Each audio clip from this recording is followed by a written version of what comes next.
Question number 1 में हम लोग कहा कि विनय एवं सोनू एक फर्म के साझेदार हैं जो लाभ हानि का बराबर बराबर विभाजन करते हैं। उन्होंने 31 मार्च 2016 को फर्म का विघटन करने का निश्चय किया है। उक्त तिथि को फर्म का चिट्ठा जो है वो निम्न है। फिर बोला कि प्लांट व मशीनरी से 9,500 रुपये, स्कंद से 11,500 रुपये और विविध देनदारों से 11,000 रुपये प्राप्त हुए हैं। समापन व्यय 1,000 रुपये हुआ है। बैंक ऋण का पूर्ण रूप से भुगतान किया गया है। विविध लेनदारों का भुगतान 525 रुपये छूट काटकर किया गया है।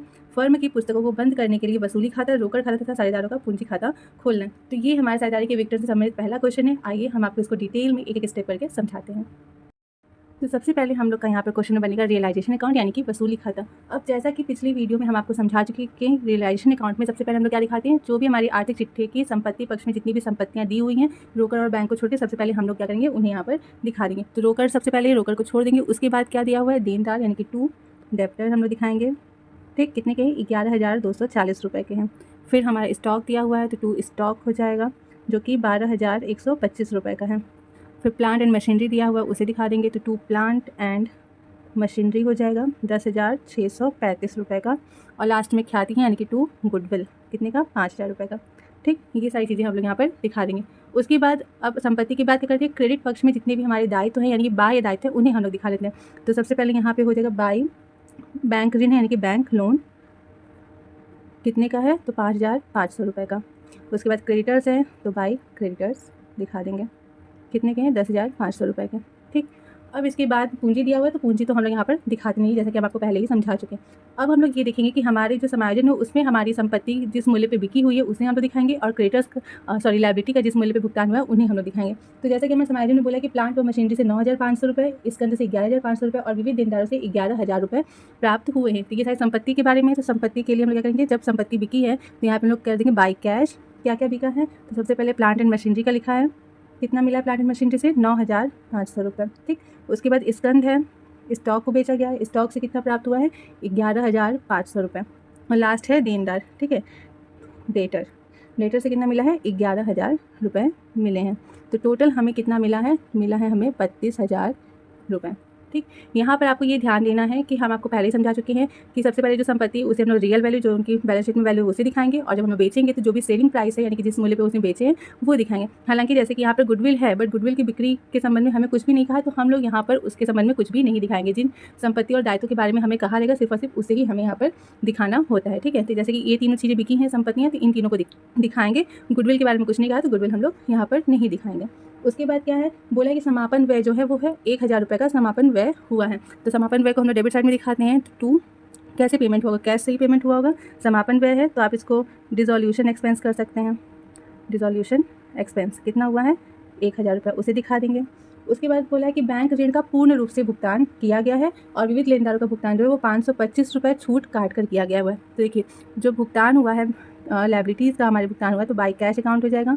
क्या क्या, तो सबसे पहले बैंक लोन का भुगतान हुआ है, कितना, पूर्ण रूप से यानी कि टोटल 5,500 रुपये हम लोगों ने क्या किया है, भुगतान कर दिया है। लेनदारों के लिए क्या बोल रहा है, क्रेडिटर्स का बोल रहा है कि 525 रुपये छूट काट रहे हैं यानी कि टोटल हमें भुगतान करना था 10,500, लेकिन हमें इसमें 525 रुपये की छूट मिली है। तो अब हमें कितना भुगतान करना है, सिर्फ और सिर्फ 9,975 रुपये, इतना हमें भुगतान करना है। छूट का हम लोग यहाँ पे नहीं दिखाएंगे, हम लोग सिर्फ और सिर्फ क्या दिखेंगे कि हमें कितने पे भुगतान करना है। तो ये हमारा टोटल हो जाएगा लायबिलिटी साइड का पेमेंट 15,475 रुपये। ठीक, तो ये सारी चीज़ें हम लोग यहाँ पे रिलेशन अकाउंट में दिखाएंगे। क्या क्या, सबसे पहले सारी संपत्तियाँ, सारी दायित्व, फिर संपत्तियों का बिक्री मूल्य और दायित्वों का भुगतान दिखाएंगे और समापन व्यय है तो समापन व्यय दिखाएंगे। अब हम लोग दोनों साइड का टोटल कर लेंगे। तो टोटल करने पर हमारा डेबिट साइड का योग जो है वो ज़्यादा आ रहा है, कितना आ रहा है टोटल, तो जब हम लोग इससे जोड़ेंगे तो आएगा 55,475 रुपये। तो हम लोग इसे दोनों साइड में दिखा देंगे, 55,475 रुपये। अब क्योंकि लॉस हुआ है, कितने का लॉस, तो 55,475 में से क्रेडिट साइड माइनस करेंगे तो हमें 7,475 रुपये का लॉस हुआ है। इस लॉस को हम लोग यहाँ पे दिखा देंगे by loss transfer to partners capital account. ठीक, कौन कौन है पार्टनर, तो विनय और सोनू। रेशियो क्या है, बराबर बराबर, तो इसे हाफ हाफ कर देंगे। हाफ हाफ करेंगे तो विनय के हिस्से में आएगा 3,737.5, सोनू के हिस्से में भी 3,737.5 का लॉस आएगा। ठीक, तो ये था हमारा सिंपल सा रियलाइजेशन अकाउंट। अब इसके बाद हम लोग बनाएंगे पार्टनर्स कैपिटल अकाउंट। तो पार्टनर्स कैपिटल अकाउंट जैसा कि हम लोग पहले भी बनाते आए हैं वैसे ही यहाँ पर बनेगा। सिंपल सा, सबसे पहले हम लोग सारे पार्टनर्स जो भी रहते हैं उनका कैपिटल दिखाते हैं जो कि हो जाएगा बाई बैलेंस BD करके। तो विनय का कैपिटल है 15,000 रुपये और सोनू का कैपिटल है 10,000 रुपये। ठीक, फिर उसके बाद जैसे हम लोग पहले जो हमारा रीवैल्यूएशन अकाउंट का प्रॉफिट या लॉस ट्रांसफर करते थे, वैसे ही यहाँ पर हमारा जो रियलाइजेशन अकाउंट का प्रॉफिट या लॉस है उसे भी ट्रांसफर करेंगे। तो क्योंकि यहाँ पे लॉस हुआ है तो यहाँ पे डेबिट साइड में चला जाएगा टू रियलाइजेशन अकाउंट। क्या लॉस है? 3737.5 रुपये। ठीक, ये दिखा देंगे। अब इसके बाद इस क्वेश्चन में हमारे और कुछ भी नहीं दिया हुआ है जो कि हमने पार्टनर्स कैपिटल अकाउंट में ट्रांसफर करना हो। ये हमारा बहुत ही सिंपल सा क्वेश्चन था। तो अब हम लोग क्या करेंगे, टोटल करेंगे। तो जाहिर सी बात है हमारा जो है क्रेडिट साइड का योग आपको ज़्यादा समझ में आ रहा होगा। तो दोनों साइड हम लोग क्रेडिट साइड के योग को दिखा देंगे यहाँ पर। ठीक, उसके बाद क्या करेंगे कि जो हमारा डेबिट साइड की कमी आ रही है उसको हमें करना है, क्योंकि भुगतान जो हमारा साझेदारी फर्म है वो क्या हो रहा है, समाप्त हो रहा है। तो समाप्त हो रहा है तो जिस भी साझेदार का जितना भी बैलेंस बचेगा उस साझेदार को उसका पेमेंट तुरंत कर दिया जाता है। ठीक है, तो इस वजह से यहाँ पर जो भी बैलेंस सीडी जो बच रहा है उसे हम लोग टू कैश अकाउंट करके दिखाएंगे, यानी कि जो भी इन लोग की राशि हो रही है वो इन्हें क्या कर दी रही है, दे दी जाएगी। तो 15,000 बीने का टोटल है, जिसमें से कि 3,737 का हम लोग क्या करेंगे, लॉस जो है वो माइनस करेंगे। तो 11,262.5 रुपये उसे भुगतान करना है। और इसी तरीके से सोनू को हमें 6,262 रुपये भुगतान करने हैं। तो ये सिंपल सा हमारा क्वेश्चन नंबर 1 का पार्टनर्स कैपिटल अकाउंट था। अब इसके बाद हम लोग कैश अकाउंट तैयार करेंगे। तो जब हम लोग कैश अकाउंट बनाएंगे तो इसमें सबसे पहले जो हमारे बैलेंस शीट में कैश है उसे दिखाएंगे। तो यहाँ पर हो जाएगा टू बैलेंस बीडी। ठीक, कितना, 2,000 रुपये। अब इसके बाद हम लोग क्या करेंगे कि एक लाइन से जहाँ जहाँ हमने कैश यूज़ किया है उस चीज़ को हमें यहाँ पर दिखाना है। कैसे?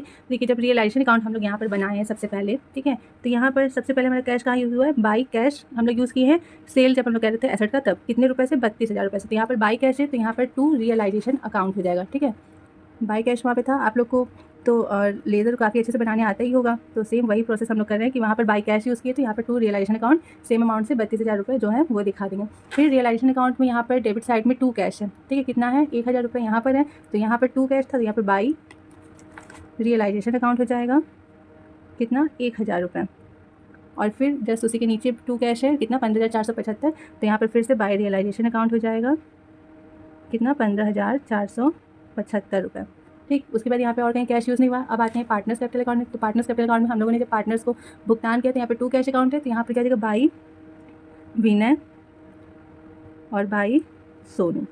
ठीक है, विनय को हम लोग कितना भुगतान किया, 11,262.5 रुपये और सोनू को 6,262.5 रुपये। ठीक, बस हमें यहाँ पर इतना ही क्या करना है, दिखाना है। उसके बाद हम लोग दोनों साइड का टोटल करेंगे तो हमारे दोनों साइड का टोटल जो है वो बराबर आना चाहिए। तो देखिए, हम लोग यहाँ पर टोटल करते हैं तो इस साइड का योग जो हमारा आ रहा है डेबिट साइड का वो आएगा 34,000 रुपये, और क्रेडिट साइड का जब हम लोग योग करेंगे तो ये भी हमारा 34,000 रुपये आएगा। इसका मतलब हमने जो है क्वेश्चन वो सही से सॉल्व किया है। अब यहाँ पर तो हमें बैलेंस शीट बनाने की ज़रूरत होती नहीं है, और क्वेश्चन में हमें इन तीनों खातों को तैयार करने के लिए कहा गया था, तो हमने वो तीनों खाते यहाँ पर बना दिए। आई होप कि आप लोग को काफ़ी अच्छे से हमारा क्वेश्चन नंबर 1 समझ में आया होगा। चलिए चलते हैं क्वेश्चन नंबर 2 की ओर। तो सेकंड क्वेश्चन है हम लोग का कि अ, ब और स 2:1:1 के अनुपात में लाभ विभाजन करते हुए साझेदार हैं। 31 मार्च 2016 को उनका आर्थिक चिट्ठा निम्न प्रकार यहाँ दिया हुआ है। फिर कहा है कि उक्त तिथि को फर्म विघटित हो गई, संपत्तियां वसूल हुई। क्या क्या? तो ख्याति से 20,000 रुपये, भूमि व भवन से 1,00,000 रुपये, प्लांट और मशीनरी से 50,000 रुपये तथा मोटर कार से 28,000 रुपये, और देनदार जो है वो पुस्तकीय मूल्य का 50% वसूल हुए। वसूली वह 2,000 रुपये हुए थे। फर्म की बहियों को बंद करते हुए वसूली खाता, साझेदारों के पूंजी खाते और रोकड़ खाता बनाइए। ठीक है, तो बच्चों देखिए, ये जो हमारा क्वेश्चन नंबर 2 है वो जस्ट हमारे क्वेश्चन नंबर 1 की ही तरह है। तो ये क्वेश्चन हम आपको यहाँ पर सॉल्व नहीं कराएंगे। हालांकि इसमें चेंजेस क्या है कि फर्स्ट क्वेश्चन में हमारे 2 साझेदार थे, यहाँ पर 3 साझेदार है, बाकी और कोई चेंजेस नहीं है। थोड़ा सा यहाँ पे आपको कंफ्यूजन हो सकता है कि देनदार पुस्तकीय मूल्य का 50% का मतलब क्या हुआ। तो देखिए, हमारे क्वेश्चन में देनदार जो है वो है 48,000 की, लेकिन जब उनकी वसूली हुई तो उसका 50% यानी कि आधा वसूल हुआ। यानी कि देनदार का भुगतान जो है वो 48,000 का 50% ही हमें मिला, यानी कि 48,000 का 50% कितना हुआ, 24,000 रुपये। तो जब हम लोग उसका सेल ऑफ एसेट दिखाएंगे, यानी कि बाई कैश अकाउंट करेंगे, तो वहाँ पे हम लोग देनदार के सामने क्या करेंगे, 50% यानी कि 24,000 रुपये दिखाएंगे। बाकी और इस क्वेश्चन में कुछ नया नहीं है। ठीक है, आई होप कि आप लोग ये क्वेश्चन सॉल्व कर सकते हैं अपने से। बढ़ते हैं क्वेश्चन नंबर 3 की ओर। तो अजय तथा मगन एक फुटकर दुकान में बराबर के साझेदार हैं। उन्होंने 31 मार्च 2016 को अपने व्यापार को समाप्त करने का निश्चय किया। इस तिथि को उनकी वित्तीय स्थिति निम्नलिखित थी। क्या है कि पट्टा 3,000 रुपये में बिका और फिक्सचर से 1,100 रुपये और स्टॉक से 4,600 रुपये प्राप्त हुए। देनदारों से केवल 1,800 रुपये मिले हैं। लेनदारों को पूर्ण समझौते के अनुसार 860 रुपये देने पड़े। विक्रय व्यय 64 रुपये था। फर्म की पुस्तकें जो है वो आवश्यक खाते बनाकर हमें क्या करनी है, बंद करनी है। तो इस क्वेश्चन में भी यहाँ पर नया कुछ नहीं है, सेम हमारा फर्स्ट क्वेश्चन की तरह सॉल्व होगा। पट्टा मतलब होता है लीज, ठीक है, LEASE लीज। ठीक, ये भी एक प्रकार की संपत्ति होती है, इसमें आपको घबराने की कोई जरूरत नहीं है। सेम ये क्वेश्चन भी हमारे क्वेश्चन नंबर 1 की तरह सॉल्व हो जाएगा। बढ़ते हैं अपने क्वेश्चन नंबर 4 की ओर। तो अब और सर 2:2:1 के अनुपात में एक फर्म में साझेदार हैं। 1 अप्रैल 2016 को उनका चिट्ठा दिया हुआ है जो कि निम्न है। फिर कहा उक्त तिथि को फर्म को भंग कर दिया गया, यानी कि समाप्त कर दिया गया। संपत्तियों की बिक्री से 38,000 रुपये प्राप्त हुए। लेनदारों को 11,000 रुपये में संतुष्ट किया गया। 3,000 रुपये का एक दायित्व क्षतिपूर्ति का था जिसका भुगतान करना पड़ा। वसूली के व्यय 1,000 रुपये हुए। उपर्युक्त से वसूली खाता, बैंक खाता और साझेदारों के पूंजी खाते बनाने। ठीक है, तो ये क्वेश्चन भी सेम है बट थोड़ा सा हल्का सा आपको समझाने की जरूरत है, तो हम आपको ये क्वेश्चन सॉल्व करके बताते हैं। ठीक है, तो सबसे पहले हम लोग बनाएंगे रियलाइजेशन अकाउंट, जिसमें कि संपत्ति पक्ष का जो है आर्थिक चिट्ठा वो हम लोग यहाँ पर दिखाएंगे डेबिट साइड में। तो बैंक को छोड़ देंगे, उसके बाद हमारे देनदार दिए हुए हैं। तो सबसे पहले हमने यहाँ पे 2 डेटर दिखाएंगे। अब देखिए डेटर जो है वो हमारे 8,000 के हैं, जिसमें कि प्रावधान 200 का माइनस किया गया, तो टोटल नेट डेटर जो है वो 7,800 के। तो जो नेट डेटर है हम लोग उन्हें दिखाएंगे। तो कितना दिखाएंगे? 7,800 रुपये। उसके बाद है स्टॉक, तो 2 स्टॉक हो जाएगा कितना? 6,000 रुपये का। उसके बाद है फर्नीचर, कितने का? 2,000 का। और फिर है भवन, यानी कि 2 बिल्डिंग, कितने का? 22,000 रुपये का। ठीक, ये दिखा देंगे। लायबिलिटी साइड में देखेंगे तो हमारे क्रेडिटर्स दिए हुए हैं, तो बाई क्रेडिटर्स हो जाएगा यहाँ पर कितने के? 12,000 रुपये के। ठीक, उसके बाद संचिति है। संचिति को हम लोग यहाँ पे रिलेशन अकाउंट में नहीं दिखाते हैं, उन्हें हम लोग क्या करते हैं? पार्टनर्स में बांट देते हैं। और पूंजी को भी हम यहाँ पर नहीं दिखाएंगे। अब आते हैं अपने समायोजन की साइड। समायोजन में लिखा है कि संपत्तियों की बिक्री से 38,000 रुपये प्राप्त हुए, यानी कि किसी एक संपत्ति का नाम नहीं लिया है, बोला है कि टोटल संपत्तियों की बिक्री से 38,000 प्राप्त हुए। तो यहाँ पर हम लोग करेंगे बाई बैंक कर देंगे। और यहाँ पे ब्रैकेट में हम लोग एसेट्स लिख देते ताकि हमें ये समझ में आए कि सेल ऑफ एसेट से हमें कितने रुपए प्राप्त हुए? 38,000 रुपये प्राप्त हुए हैं। उसके बाद है कि लेनदारों को 11,000 रुपये में संतुष्ट किया गया है। तो हमारे लेनदार का भुगतान जो है वो हम लोग दिखाएंगे बाई बैंक। यहाँ पे ब्रैकेट में क्रेडिटर्स दिखा देंगे, कितने में? 11,000 रुपये में हम लोगों ने लेनदार को संतुष्ट किया है। उसके बाद 3,000 रुपये का एक दायित्व क्षतिपूर्ति का था जिसका भुगतान करना पड़ा, यानी कि एक दायित्व था जो कि हमारे लायबिलिटी साइड में नहीं दिखाया हुआ था बैलेंस शीट में, बट हमें उसका भुगतान करना है। तो यहाँ पर जाएगा 2 बैंक अकाउंट, क्या हो जाएगा? कंपनसेशन, क्षतिपूर्ति मतलब कंपनसेशन, कितने का? 3,000 रुपये का। ठीक है, उसका भुगतान हम लोग दिखा देंगे। लास्ट में कि वसूली के व्यय 1,000 रुपये के हुए, तो उसे हम लोग 2 बैंक अकाउंट करके दिखा देंगे। वसूली व्यय यानी कि रियलाइजेशन एक्सपेंसेस, कितने के? 1,000 रुपये के। ठीक, अब ये सारी चीज़ें हम लोग दिखा लिए हैं। अब सिंपल से हम लोग क्या करेंगे? दोनों साइड के अमाउंट को टोटल करेंगे। टोटल करने पे यहाँ पर भी हमारा जो है जो डेबिट पक्ष का योग है वो ज़्यादा आ रहा है, तो टोटल कितना हो रहा है? 52,800 रुपये। दोनों साइड हम लोग दिखा देंगे। 52,800 रुपये। हमें लॉस हो रहा है 2,800 रुपये का, तो हम लोग यहाँ करेंगे by loss transferred to partners capital account. ठीक, कौन कौन से पार्टनर? तो A, B और C। रेशियो क्या है? 2:2:1। तो इस रेशियो में जब हम लोग 2,800 रुपये को बांटेंगे तो A के हिस्से में 1,120 रुपये की हानि, B के हिस्से में भी 1,120 की हानि और C के हिस्से में 560 की हानि आएगी। ठीक, तो ये था सिंपल सा रियलाइजेशन अकाउंट। अब हम लोग बनाएंगे पार्टनर्स कैपिटल अकाउंट। तो यहाँ पर भी सिंपल सा हमारा पार्टनर्स कैपिटल अकाउंट पहले की तरह ही बनेगा। सबसे पहले हम लोग पाई बैलेंस BD करके सारे पार्टनर्स के कैपिटल दिखाएंगे। तो A का कैपिटल है 15,000, B का 12,000 और C का 6,000 रुपये। फिर रियलाइजेशन अकाउंट का जो लॉस है उसे ट्रांसफ़र कर देंगे, तो 2 रियलाइजेशन अकाउंट हो जाएगा कितना? 1120, 1120 और 560 रुपये। इसके बाद हमारा जो आर्थिक चिट्ठा दिया हुआ उसमें लायबिलिटी साइड में संचिति दी हुई है 5,000 रुपये की। तो उस संचिति को जैसा कि हम लोग पहले भी सारे पार्टनर से बांटे थे, यहाँ पर भी वही होगा। तो बाई संचिति यानी कि रिजर्व हो जाएगा, कितना है? 5,000 रुपये। तो 5,000 को 2:2:1 उनके लाभ हानि अनुपात में बांटेंगे, तो A के हिस्से में 2,000, B के हिस्से में 2,000 और C के हिस्से में 1,000 रुपये आएगा। इसके अलावा और कुछ भी इसमें नहीं दिखाया जाएगा। टोटल करेंगे, टोटल हमारा क्रेडिट साइड का ज़्यादा है, कितना है? तो A का है 17,000, B का है 14 और C का है 7,000 रुपये। ठीक, सेम डेबिट साइड में हम लोग अमाउंट क्या करेंगे? दिखा देंगे, 17,000, 14,000 और 7,000 रुपये। फिर जो बचेगा उससे हम क्या करेंगे? सारे पार्टनर्स जो है उन्हें पेमेंट कर देंगे। तो 2 बैंक अकाउंट हो जाएगा, कितना पेमेंट करेंगे? 17,000 में से 1120 गया तो 15,880। फिर B का बचेगा 12,880 और C के पास 6,440 रुपये रहेगा, जिसे कि इन लोग को पेमेंट कर दिया जाएगा। ठीक, अब इसके बाद कैश अकाउंट हम लोग बनाएंगे। तो बैंक अकाउंट में भी सेम पहले की तरह हम सबसे पहले 2 बैलेंस BD करेंगे और जो शेष आर्थिक चिट्ठे हैं 12,200 रुपये का उसे दिखाएंगे।